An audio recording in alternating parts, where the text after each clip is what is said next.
Hello students, in this video I am going to tell you about the sonnet number 73 written by William Shakespeare. This is from your unit 2nd from Shakespeare.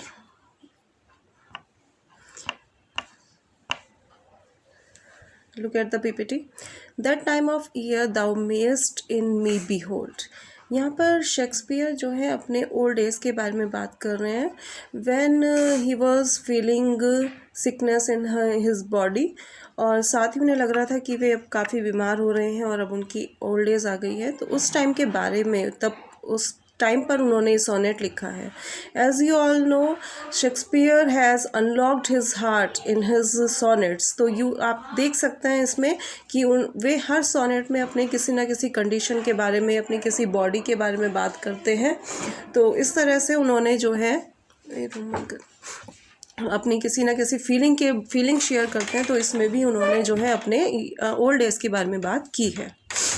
That time of year thou mayst in me behold. अब वे कह रहे हैं कि उस time को तुम मुझ में देखोगे. यानी अपने फ्रेंड से एक तरह से कन्वर्सेशन कर रहे हैं, अपने फ्रेंड से बात कर रहे हैं, या अपने रीडर्स से भी आप इसमें कह सकते हैं, बात करते हुए कह रहे हैं कि तुम मुझ में उस टाइम को देखोगे. यानी तुम मुझ में उस टाइम को, उस ईयर के उस समय को देखोगे. व्हेन येलो लीव्स और नन और फ्यू डू हैंग. एक टाइम होता है, उन्होंने अपने आप को एक सीज़न से यहाँ कंपेयर किया है कि जिस तरह से स्प्रिंग सीज़न के बाद जो वो पतझड़ वाला सीज़न आता है जिसमें कि येलो लीव्स हो जाती हैं और वे पेड़ों से झड़ जाती हैं.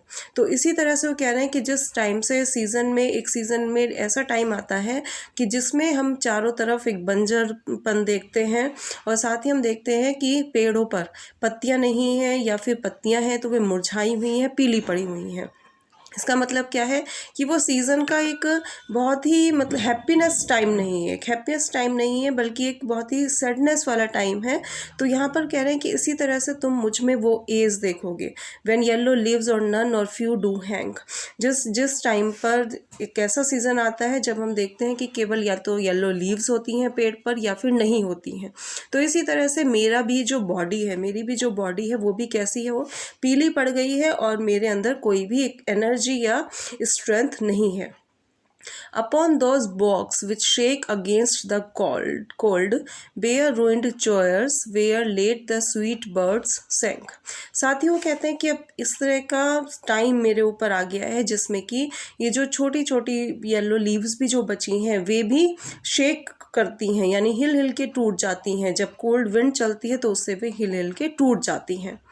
बेयर रूइंड कोयर्स, या यहाँ पर मतलब है कि where late the sweet birds sang, कि वे डालियाँ, पेड़ों की वे डालियाँ जो हमेशा बर्ड से घिरी रहती थी और बर्ड्स जिस पर बैठकर जो है गाती थी, वे भी अब बेयर हो गई हैं, यानी वे भी अब बर्डलेस हो गई हैं. अब वहाँ पर कोई भी बर्ड नहीं आती है, ना ही कोई बर्ड वहाँ पर गाती है. In me thou seest the twilight of such day. Twilight उस टाइम को कहते हैं जब शाम को सूरज छुप रहा होता है और जो है थोड़ी थोड़ी सी रोशनी होती है. तो कहते हैं कि तुम मुझ में उस समय को देखोगे, यानी कि शाम का समय. मतलब अब ना तो मेरे में मॉर्निंग में जैसे स्ट्रेंथ होती है, ना तो मेरी बॉडी के अंदर वो स्ट्रेंथ है, और ना ही मेरे अंदर रात के टाइम जैसे खूब अच्छी चांदनी होती है, ना ही मेरे अंदर वो स्ट्रेंथ है. बल्कि मेरे अंदर तुम उस टाइम को देखोगे जिस टाइम पर सूरज छिप रहा होता है और चांद हल्का हल्का निकल रहा होता है, थोड़ी थोड़ी रोशनी आसमान में होती है. तो उस तरह का टाइम तुम मुझ में देखोगे. As after sunset faded in the west. यानी वही चीज़ आ गई कि जब सनसेट हो जाता है, वेस्ट में सनसेट हो जाता है और चारों ओर एक फेडनेस आ जाती है, लाइट ख़त्म हो जाती है, तो अब मेरे अंदर वही टाइम आ गया है. यानी कि एक तरह से मेरा जो जीवन का सूरज है वो छिपने वाला है या छिप रहा है. Which by and by black night doth take away that second self that seals up all in rest. और क्या होता है, सूरज जब छिप जाता है तो डार्क नाइट, ब्लैक, चारों तरफ ब्लैकनेस आ जाती है, डार्क नाइट आ जाती है. यानी नाइट जो है वहाँ पर सूरज की जगह घेर लेती है, यानी वहाँ पर चारों तरफ अंधेरा छा जाता है. तो इसी तरह से मेरा जो लाइफ है वो भी क्या है, जैसे सनसेट के बाद अंधेरा आ जाता है, तो उसी तरह से मेरी लाइफ में भी धीरे धीरे अंधेरा आ जाएगा. That second self that seals up all in rest. और डेथ को यहाँ पे उन्होंने क्या है कि जिस तरह से अंधेरे में कुछ भी दिखाई नहीं देता है। All things are in rest mode, और इन द नाइट पीरियड में क्या होता है, सबको रेस्ट मोड में चला जाता है। और इसी तरह से डेथ में होता है कि डेथ में भी क्या होता है, जितनी भी थिंग्स होती हैं उन सबके मूवमेंट्स रुक जाते हैं, वो सब कुछ मूवमेंट नहीं करती हैं। उसी तरह से जैसे रात में सब कुछ रुक जाता है, उसी तरह से डेथ भी इसी तरह की चीज़ है जिसमें कि सब कुछ रेस्ट मोड पे आ जाता है और कुछ भी चीज़ों में मूवमेंट नहीं रह जाती हैं। तो तुम भी उसी तरह से, मेरे शरीर में धीरे धीरे मेरा बॉडी भी क्या होगी, वो डेथ में चली जाएगी, यानी डेथ हो जाएगी, और उसके बाद मेरे भी जितने भी ऑर्गन्स हैं, बॉडी के ऑर्गन्स हैं, वे सब रुक जाएंगे और उनका मूवमेंट भी रुक जाएगा, वे सब रेस्ट मोड में चली जाएंगी। इन मी thou seest the glowing of such fire that on the ashes of his youth doth lie। और साथ ही तुम मुझ में जो एक फायर की ग्लोइंग होती है, वो तुम फायर, यानी फायर का यहाँ पे मतलब है, यहाँ पे नेक्स्ट लाइन देखिए इसमें, that on the ashes of his youth doth lie. एक यूथनेस में एक फायर की ग्लोइंग होती है, यानी यूथनेस में, यंग पीरियड में हर किसी में क्या होती है, एक एनर्जी होती है, एक स्ट्रेंथ होती है। जैसे कि किसी फायर में कोई कोई फायर का कोई गोला है, आग का कोई गोला है, उसमें जैसे हमें ग्लोनेस दिखाई देती है, उसमें एक चमक दिखाई देती है। उसी तरह से जो है मेरे यंग टाइम पर एक ग्लो थी, मेरे अंदर स्ट्रेंथ थी, मैं बहुत ज़्यादा पावरफुल था। बट इस टाइम पर अपनी ओल्ड एज में अब केवल एशेज बची हैं, मेरे यूथनेस की केवल एशेज बची हैं, यानी कि स्ट्रेंथ जो है मेरी वो ख़त्म हो चुकी है। अब ऐसा लगता है कि जैसे मान लीजिए आग का गोला है, जब वो ख़त्म हो जाता है, बुझ जाता है, तो केवल वहाँ राख बच जाती है। तो एक तरह से वो कह रहे हैं कि मेरा जो यंग एज है उसकी जो ग्लोनेस है वो ख़त्म हो चुकी है, उसकी पावर ख़त्म हो चुकी है, उसकी स्ट्रेंथ ख़त्म हो चुकी है, और अब वहाँ पर ओल्ड एज में केवल मेरी यंगनेस की, मेरी यूथनेस की केवल एक एशेज बची हैं, केवल राख बची हैं, कुछ रिमेनिंग पार्ट ही वहाँ पर बचा है। As the deathbed whereon it must expire। और ये जो रैशेज हैं ये सब क्या होंगी, ये धीरे धीरे एक्सपायर हो जाएंगी। डेथ बेड पे जैसे सब कुछ ख़त्म हो जाता है, उसी तरह से मैं भी धीरे धीरे डेथ बेड पर आ जाऊँगा और मेरे अंदर की सारी स्ट्रेंथ, सारी पावर ख़त्म हो जाएंगी। Consume with that which it was nourished by, this thou perceived which makes thy love more strong।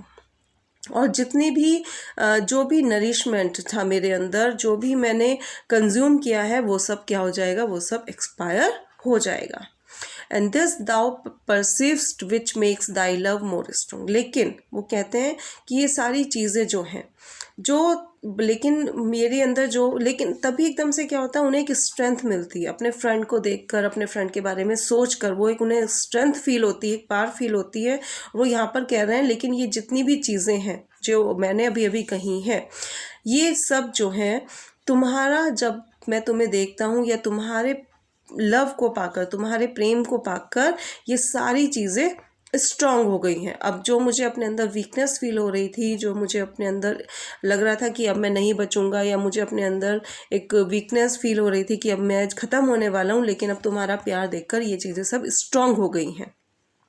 To love that well which thou must leave ere long. और ये जो तुम्हारा प्यार है, यही क्या है, ये हमेशा लॉन्ग बना रहेगा, हमेशा मेरे लाइफ को हमेशा लॉन्ग बनाता रहेगा और हमेशा मेरे अंदर स्ट्रेंथ देता रहेगा।